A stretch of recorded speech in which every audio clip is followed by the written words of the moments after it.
ಧನುರ್ರಾಶಿ, ನಿಮ್ಮ ಶಿಸ್ತು ಕಾರ್ಯವೈಖರಿಯನ್ನು ಹಾಗೇ ಉಳಿಸ್ಕೊಳ್ಬೇಕು. ಯಾವುದೋ ಒತ್ತಡ ಬಂತು, ಇನ್ಯಾವುದೋ ಸಂದರ್ಭ ಬಂತು, ಮಾನಸಿಕವಾಗಿ ಸಮಾಧಾನ ಇಲ್ಲ ಅಂತ ಹೇಳಿ ಅಶಿಸ್ತನ್ನು ನೀವು ಅನುಸರಿಸಿಬಿಟ್ರೆ ಗೌರವಕ್ಕೆ ಧಕ್ಕೆ ಆಗ್ತಕ್ಕಂಥದ್ದಿದೆ. ಸಹೋದ್ಯೋಗಿಗಳಿಂದ ಸಂತೋಷದ ವಾತಾವರಣ, ನಿಮ್ಮ ಜೊತೆ ಕೆಲಸ ಮಾಡ್ತಕ್ಕಂಥವ್ರು, ನಿಮ್ಮ ಕೈ ಕೆಳಗೆ ಕೆಲಸ ಮಾಡ್ತಕ್ಕಂಥವ್ರು ಯಾರೇ ಇದ್ದರೂ ಅವರಿಂದ ನಿಮಗೊಂದಷ್ಟು ಸಮಾಧಾನ, ಸಂತೋಷ ಅನ್ನುವಂಥದ್ದು ಸಿಕ್ಕುವ ಸೂಚನೆಗಳಿದೆ. ಕುಟುಂಬದಲ್ಲಿ ಶಾಂತಿಯ ವಾತಾವರಣ ಇರುತ್ತೆ, ಅದನ್ನು ಹಾಗೆ ಉಳಿಸ್ಕೊಳ್ಳಿ. ನಿಮ್ಮಿಂದ ಕುಟುಂಬದಲ್ಲಿ ಅಶಾಂತಿ ಆಯಿತು ಅನ್ನುವಂಥದ್ದು ಬರಬಾರ್ದು ಅಂತ ಅರ್ಥ. ವ್ಯವಹಾರದ ಚತುರತೆ, ಅಲ್ಲಿರ್ತಕ್ಕಂತಹ ಒಂದು ಜಾಣ್ಮೆ ನಿಮ್ಮ ಲಾಭಕ್ಕೆ ಅದು ಕಾರಣವಾಗುತ್ತೆ.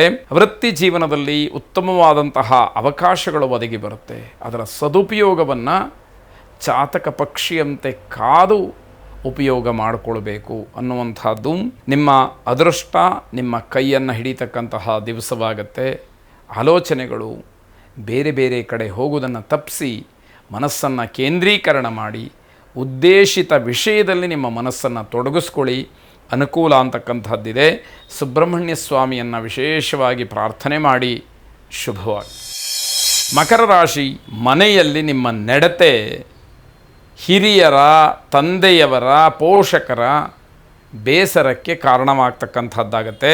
ಆರ್ಥಿಕವಾಗಿ ನೀವು ಮಾಡ್ತಕ್ಕಂತಹ ಯಾವ ಕೆಲಸವೂ ಕೂಡ ಅನುಕೂಲಕ್ಕೆ ಬರೋದಿಲ್ಲ. ಜೊತೆಗೆ ಆರ್ಥಿಕವಾದಂತಹ ಸಮಸ್ಯೆಗೆ ಪರಿಹಾರ ಅಲ್ಲ ನೀವು ಮಾಡುವಂತಹ ಕೆಲಸ. ಇದನ್ನು ಗಮನಿಸ್ಕೊಳ್ಬೇಕು. ಯೋಜನೆಗಳನ್ನು ಬದಲಾವಣೆ ಮಾಡಿಕೊಂಡ್ರೆ ನಿಮಗೆ ಸ್ವಲ್ಪ ಅನುಕೂಲ ಇದೆ. ಏನೋ ಪ್ಲಾನ್ ಮಾಡಿರ್ತೀರಿ, ಆ ಪ್ಲಾನ್ ಅಂತೆ ನಡಿಬೇಕು ಅನ್ನುವಂಥದ್ದಿರುತ್ತೆ. ಎಲ್ಲವೂ ಹಾಗಾಗೋದಿಲ್ಲ. ಅಂತಹ ಸಂದರ್ಭದಲ್ಲಿ ನಿಮ್ಮ ಪ್ಲಾನ್ ಏನಿದೆ ಅದನ್ನು ಬದಲಾಯಿಸ್ಕೊಳ್ತಕ್ಕಂತಹ ಮನಸ್ಥಿತಿಯೂ ನಿಮಗೆ ಇರಬೇಕಾಗುತ್ತೆ. ಪೋಷಕರ ಸಲಹೆಯನ್ನು ಮಾನ್ಯ ಮಾಡ್ತಕ್ಕಂಥದ್ದು ಬಹಳ ಮುಖ್ಯವಾಗುತ್ತೆ. ಆದರೆ ನಿಮಗೆ ಅದು ಇಷ್ಟ ಆಗೋದಿಲ್ಲ. ಈ ರೀತಿ ಗೊಂದಲಗಳು ನಿಮಗೆ ಸೃಷ್ಟಿಯಾಗ್ತಕ್ಕಂಥದ್ದಿದೆ.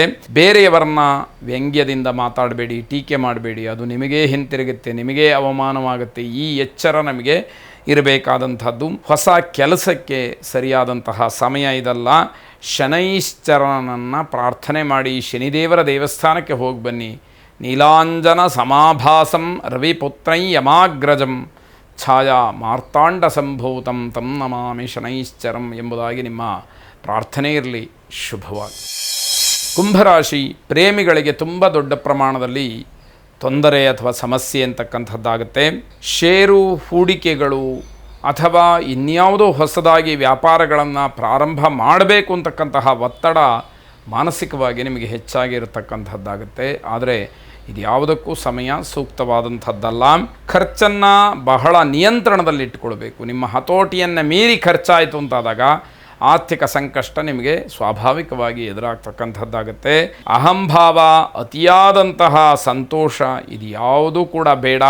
ನಿರಾಸೆಯಾಗುತ್ತೆ. ಯಾವುದೋ ಒಂದು ಕೆಲಸ ಅಥವಾ ಇನ್ಯಾವುದೋ ಒಂದು ಸಂದರ್ಭ ನಾನು ಇದರಲ್ಲಿ ಗೆದ್ದೇ ಬಿಡ್ತೀನಿ ಅಂತಕ್ಕಂತಹ ಅತ್ಯುತ್ಸಾಹ ಇದೆಯಲ್ಲ, ಅದು ನಿರಾಸೆಗೆ ಕಾರಣ ಆಗಬಹುದು ಅನ್ನುವಂಥದ್ದು. ಮನೆಗೆ ಹೊಸ ಅತಿಥಿಯ ಆಗಮನದ ಸೂಚನೆ ಇರತಕ್ಕಂಥದ್ದು. ಮೈಲಾರಲಿಂಗೇಶ್ವರನನ್ನು ವಿಶೇಷವಾಗಿ ಪ್ರಾರ್ಥನೆ ಮಾಡಿ ಆ ಈಶ್ವರ ಪರಮಾತ್ಮ ನಿಮ್ಮ ಇಷ್ಟಾರ್ಥಗಳನ್ನು ನೆರವೇರಿಸಲಿ. ಶುಭವಾಗಿ. ಕೊನೆಯದಾಗಿ ಮೀನರಾಶಿ, ನಿಂತೋಗಿದ್ದಂತಹ ಕೆಲಸಗಳು ಮತ್ತೆ ಮುಂದುವರಿಯುವುದಕ್ಕೆ ಅವಕಾಶಗಳಾಗುತ್ತೆ. ಮನೆಯ ಬದಲಾವಣೆ ಆಗಲಿ, ಕೆಲಸದ ಬದಲಾವಣೆ ಆಗಲಿ, ಸ್ಥಳ ಬದಲಾವಣೆ ಆಗಲಿ, ವೃತ್ತಿ ಬದಲಾವಣೆ ಆಗಲಿ, ಉದ್ಯೋಗ ಬದಲಾವಣೆ ಆಗಲಿ, ಯಾವುದೇ ಬದಲಾವಣೆಗಳಿದ್ದರೂ ಕೂಡ ಆಲೋಚನೆಗಳನ್ನು ಸದ್ಯಕ್ಕೆ ಮನಸ್ಸಿನಿಂದ ದೂರ ಮಾಡಿ ಅನ್ನುವಂಥದ್ದು ಸಲಹೆ.